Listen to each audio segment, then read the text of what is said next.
ए बाबा कहाँ जाता रहो तू? बहुते थाकल बारा। आवा बैठा बैठा बैठा। का कही बचवा, मन बहुत उदास बा। हमरा के एक गिलास पानी पिया दा, ओकरा बाद तरह के दुनियादारी बताओ तनी।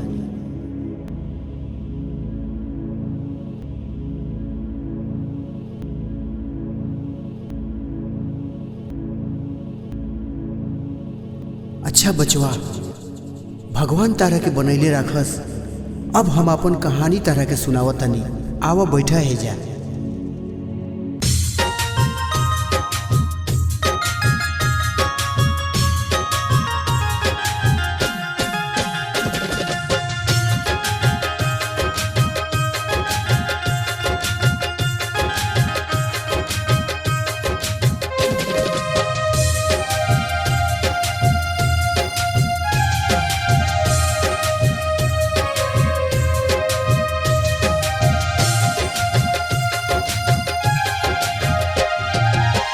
जियला में रोटी बिना तरसे मनवा, जियला में रोटी बिना तरसे मनवा।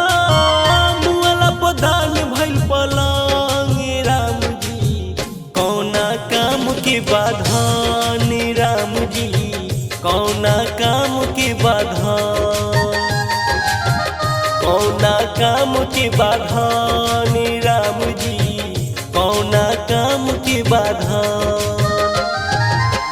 जियला में रोटी बिना तरसे मनवा, मुअला पदान भइल पलंग राम जी, कौना काम के बाधान राम जी, कौना काम के बाधान,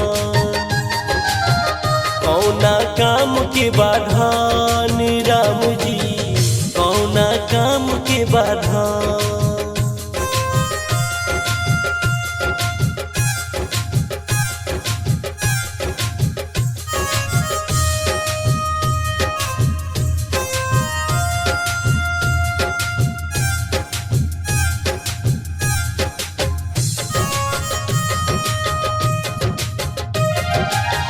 घरवा में बेटा बेटी भवे भौजाई, कहे कब देवे नहीं खानावा बनाई। घरवा में बेटा बेटी भवे भौजाई, कहे कब देवे नहीं खानावा बनाई। कैसा नसीब मोर बनौला विधाता,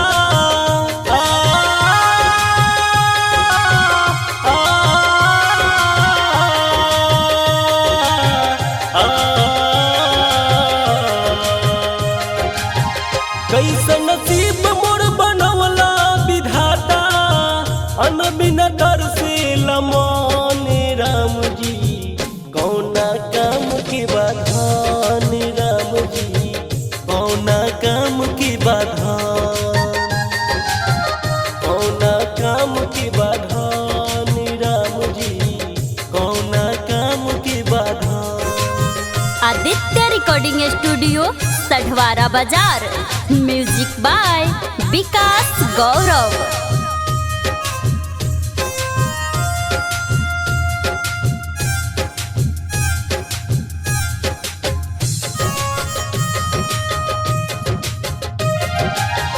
अपने से अपना के होता लड़ाई, भाई के जान ली ले तारे भाई।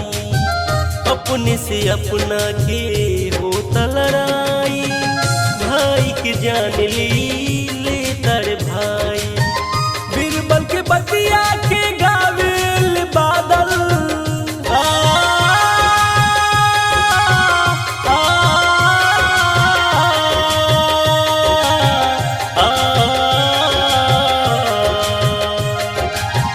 बीरबल के बतिया के गावेल बादल।